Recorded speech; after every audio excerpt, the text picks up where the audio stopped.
Jadi yang saya minta itu jangan dibenturkan. Karena ini hukum alam, keadilan itu, ya.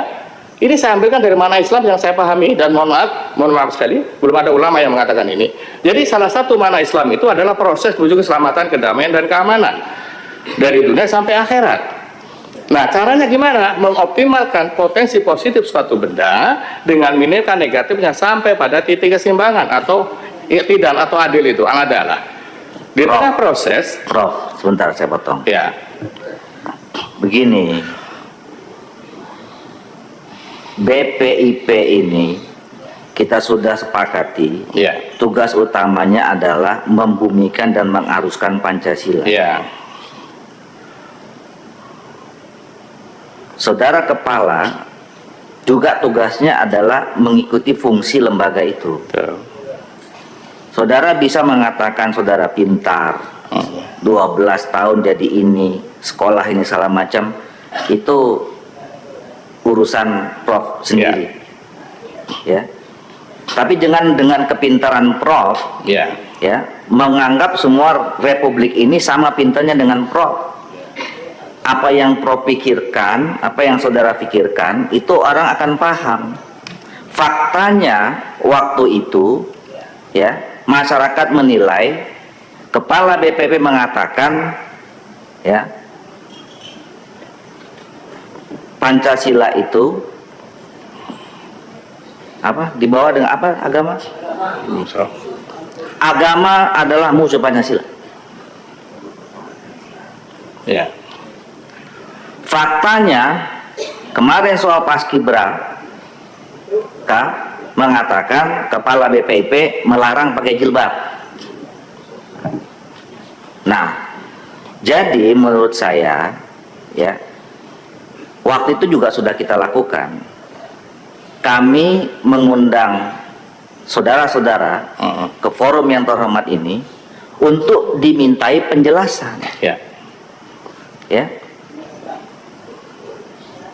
Supaya apa? Supaya saudara-saudara bisa pakai fasilitas kita, nyampaikan ke publik. Ya. Maksudnya kayak begini, bahwa itu tidak benar. Ya. Jadi kita bukan mau ngadilin mitra kita di sini, bukan. Saya udah berapa kali katakan waktu itu, ya, ini mungkin yang baru-baru ini, yang senior-senior dulu saya bilang, waktu kan tanya, apa Pak, kenapa kami diundang? Ya, saudara datang sini jelaskan, supaya tidak lagi ada perdebatan di luar. Ya. Jadi kita ini mau nolong saudara-saudara sebenarnya. Nah, mumpung di sini, jangan dibuat jelimet lagi, Pak. Ya. Bapak nggak usah jelasin Bapak sekolah di mana dulu 12 segala macam gitu, itu tambah pusing rakyat. Ya. Yang Bapak harus bilang bahwa kemarin itu tidak benar. Ya. Ya. Ya. Bahwa Pancasila itu dengan agama itu seiring, Ya. sejalan. Itu yang harus dijelaskan, dan itu memang tugasnya BPIP, Pak. Ya. Membumikan dan mengaruskan Pancasila, bukan merumitkan Pancasila di tengah masyarakat. Itu yang harus dijelaskan, dan itu memang tugasnya BPIP, Pak. Ya. Membumikan dan mengaruskan Pancasila, bukan merumitkan Pancasila di tengah masyarakat. Nah, jadi kalau tadi kembali, jadi nggak usah melebar kemana-mana. Konteks kita sekarang, tadi bapak-bapak ini tadi nanya, itu soal kemarin yang Paskibraka itu kayak apa? Ya. Ya. Nah, tinggal Bapak jelaskan bahwa itu tidak benar, Ya. atau benar tapi hilaf misalnya, atau benar tidak benar tapi implementasinya salah. Udah cukup, selesai. Nah, baru nanti kita masuk ke soal anggaran. Jadi sebelum Bapak-bapak tanya, Izin Pak Ketua, masih izin Pak Ketua, sedikit Ya. soal BPIP juga Bapak Ketua. Bapak Ibu yang kami hormati, meluruskan apa yang sudah kita perbincangkan saat ini, saya ingin juga menambahkan sedikit berkenaan dengan BPIP dan tampilan Prof ini. Kita sudah tahu, sudah baca background di YouTube di mana-mana itu ada background Bapak dengan pendidikan dan mantan ini segala macamnya. Oleh karena itu saya menjadi heran melihat background Bapak yang demikian, tapi ketika Prof menyampaikan program kerja pertama kali 4 tahun yang lalu tentang bagaimana menanamkan gagasan ide Pancasila ini di tengah-tengah 139 juta generasi muda Indonesia, saya ingat Prof menyampaikan itu dengan program-program yang agak sedikit keluar dari konteks kepancasilaan kita. Ini yang saya sampai dengan hari ini tidak habis pikir. Apakah Prof dikendalikan oleh pihak lain di belakangnya atau ini memang gagasan Prof? Tapi saya yakin ini bukan gagasan Prof karena melihat background dari Prof, pendidikannya memang luar biasa dan pernah tidak kurang dari juara saat itu. Yang Prof sampaikan program ketiga itu adalah kita ingin 139 juta pemuda Indonesia ini akan kita berikan penekanan di dunia perfilman. Oke, bagus. Dalam hati saya ketika itu saya suruh itu. Yang kedua, kita akan berikan pembelajaran tentang musik. Dan yang ketiga, Prof menyampaikan kita akan giatkan untuk mereka ini kegiatan olahraga bagi kepemudaan kita yang 139 juta itu. Program ini memang bagus, tapi kedekatannya dengan Prof sebagai seorang kepala badan pembinaan ideologi Pancasila, dan Pancasila itu sila pertamanya adalah ketuhanan yang Maha Esa, seperti yang tadi itu film, musik, olahraga nggak kuat kedekatannya sehingga keluar dari mulut saya ketika itu. Ini bagaimana program kita? Kok tidak ada bicara soal akhlakul karimah untuk pembinaan generasi muda yang kedepannya adalah menjadi generasi penerus bangsa? Itu bahasa saya yang keluar. Saya pertanyakan ketika itu. Saya tak pertanyakan mana ketuhanan Maha Esanya. Saya ingin kepada pemuda itu mana konsep akhlakul karimah. Nah, jadi tidak masuk, tidak seimbang biodata dan background Prof yang saya baca dengan gagasan-gagasan Prof yang ketika itu tampil sebagai seorang kepala BPIP menyampaikan gagasan tentang pembinaan generasi muda terhadap anak-anak muda kita dengan konsep kepancasilaan dengan 3 kegiatan itu yang sama sekali tidak ada menyentuh soal akhlakul karimah dan pembinaan keislaman pada generasi muda. Kita tak bicara soal berapa jumlah penduduk Indonesia mayoritas Muslim atau bukan itunya, tapi ini perlu akhlakul karimah karena semua agama itu mengedepankan akhlakul karimah. Saya bicara soal itu aja, dan tidak saya kaitkan juga dengan Pancasila ketuhanan yang besar, tidak. Mana? Nah, saya tidak jadi masuk akal juga. Kenapa Prof tidak menyampaikan akhlakul karimah? Sebagai seorang profesor yang keluar dari pesantren dan IAIN, itu tidak saya ketahui ini, tapi dari dulu saya tahu background Prof seperti itu, sehingga saya merasakan ada pihak yang barangkali mengendalikan Prof setelah duduk di sebagai kepala BPIP. Itu yang saya tidak jelas dan mohon barangkali bisa dijelaskan. Dan itu Pak Ketua. Terima kasih. Ya, terima kasih Pak Samsuri Rizal. Saya mau membantu supaya kita ini fokus saja. Ya. Jadi itu tadi, karena akibat saudara mengatakan dari kecil begini, ya, orang jadi heran juga jadinya kan, kayak Pak Samsuri Rizal jadi heran. Ya. Makanya itu jadi nggak perlu sebetulnya. Nah, Pak Samsuri Rizal, nanti kalau kita tanya lagi soal apa tadi, nggak ada tema akhlakul karimah segala macam, panjang lagi nanti nih urusannya nih, ya.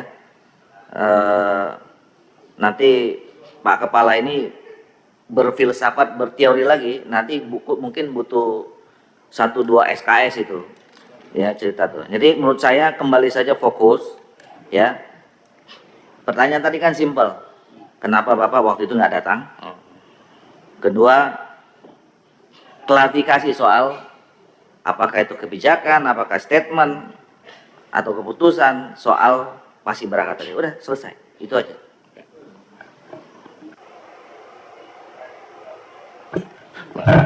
Terima kasih sekali Pak Ketua, juga Pak Rizal, juga Pak Tadisa. Jadi begini, kalau soal Paskibraka itu tidak benar ya. Jadi tidak benar karena saya juga tidak pernah melakukan pemaksaan secara pribadi. Itu sudah mekanisme yang panjang dan sebagainya. Cuma ada barangkali pengamat yang kemudian melihat itu kemudian memviralkan. Jadi kami dari PPP tidak ada. Dan seperti yang saya sampaikan di dalam laporan ini secara panjang, secara normatifnya kami begitu. Nah tadi karena Pak, mohon izin Pak Gaus menanyakan, maka saya katakan di dalam sini juga sudah kami siapkan, akan kami evaluasi. Itu sudah ada di dalam sini. Ya, di yang ini nih, yang kami kan melampirkan ini juga. Nah itu. Nah kemudian yang kedua, pertanyaan itu saya mohon maaf dengan segala hormat.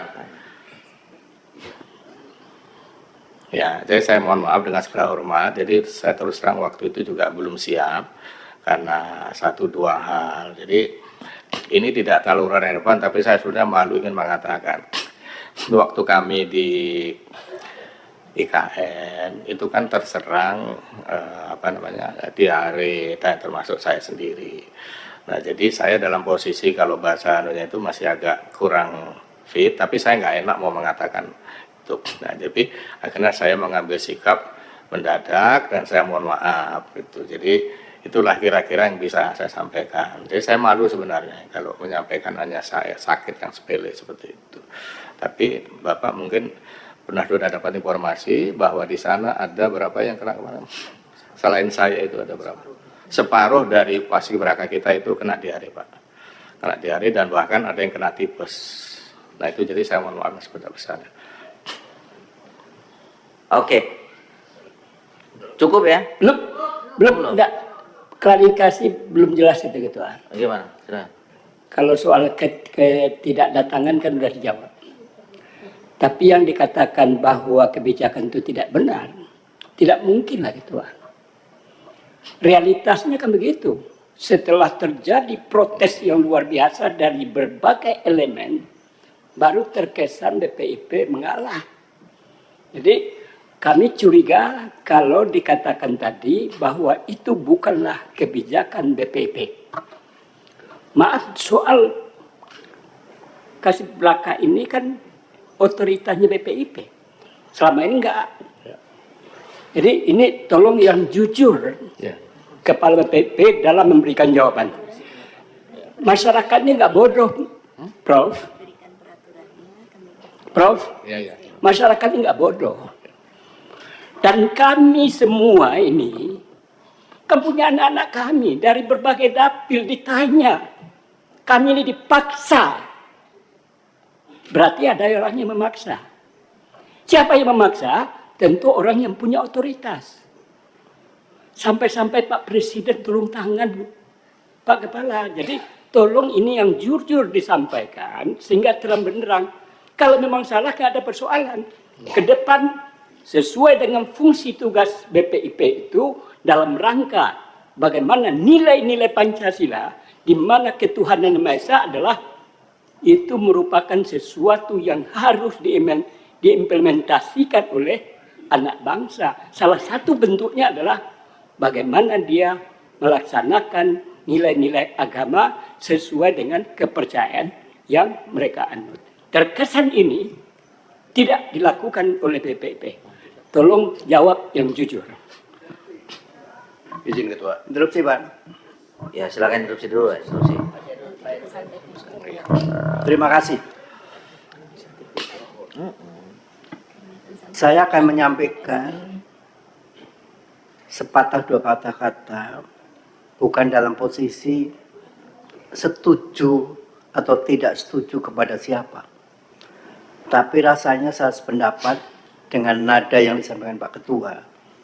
Mungkin penjelasan atau klarifikasi dari Kepala BPIP bisa dipandang cukup. Kalau mau dipanjangkan bisa panjang sekali.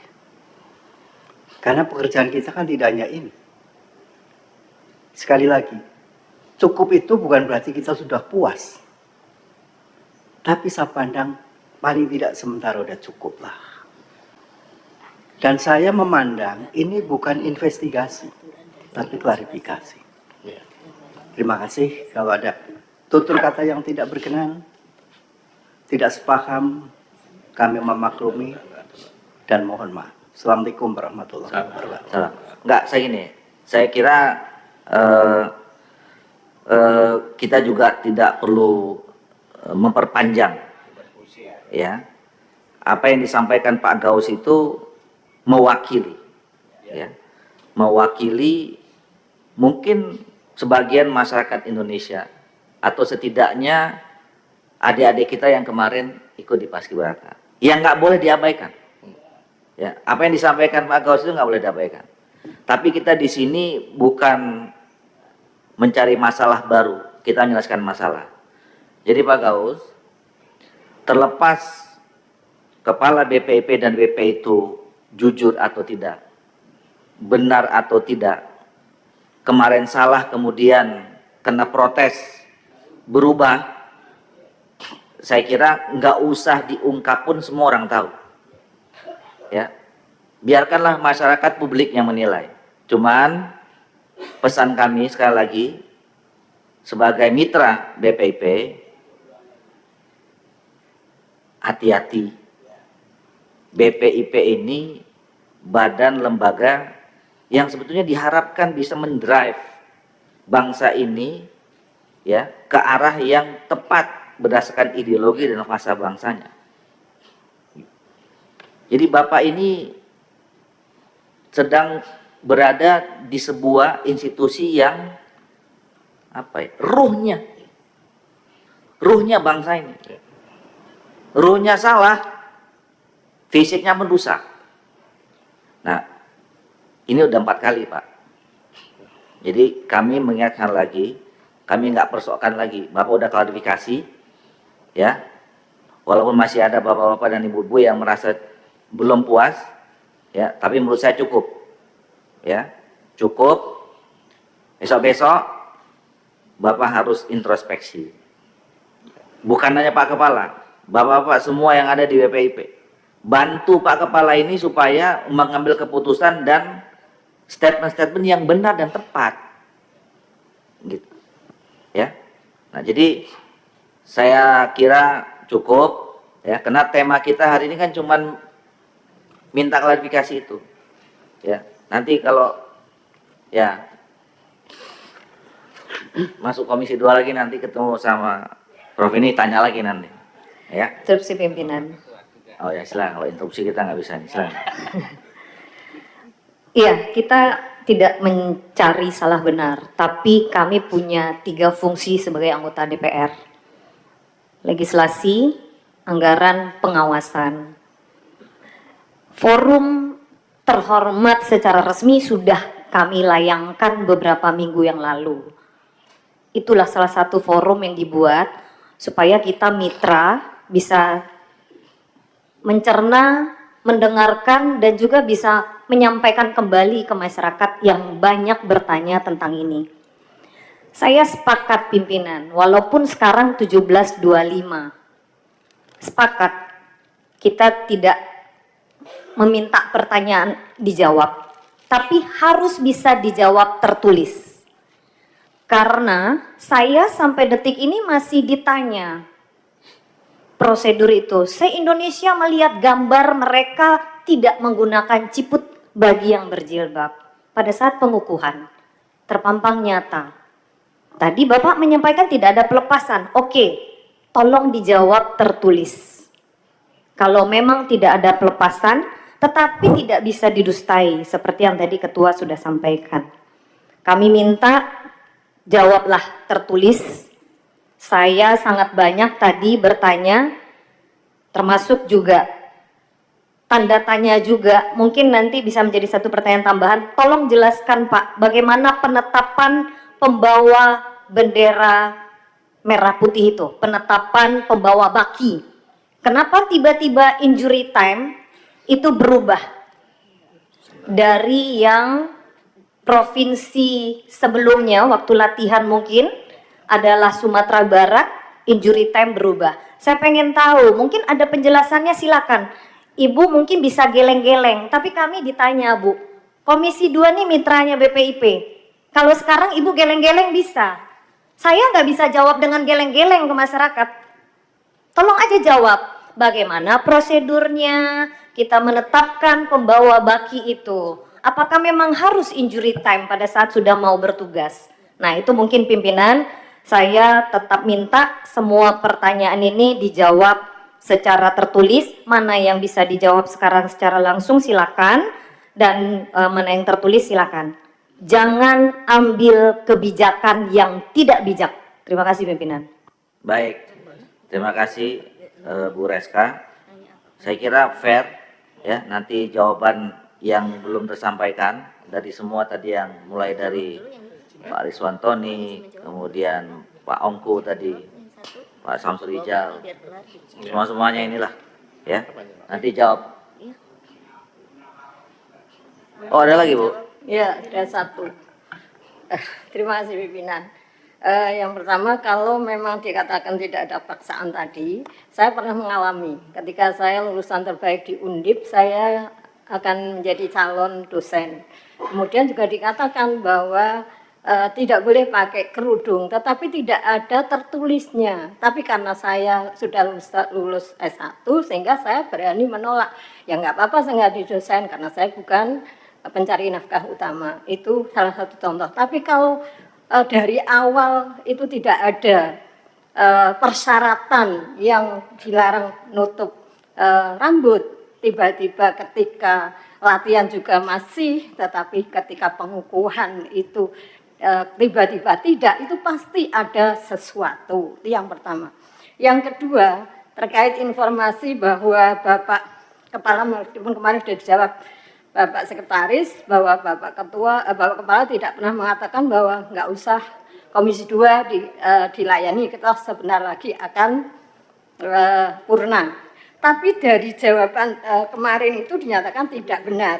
Tapi jawaban tadi menyatakan bahwa beliau mengatakan ya nanti akan dilakukan sosialisasi itu untuk tahun-tahun yang akan datang. Berarti beliau mengakui bahwa sekarang tidak perlu dilakukan. Padahal sekretaris kemarin sudah menjanjikan bahwa itu tidak benar dan akan dilakukan segera dengan anggaran yang sudah disampaikan kemarin. Saya kira itu, terima kasih.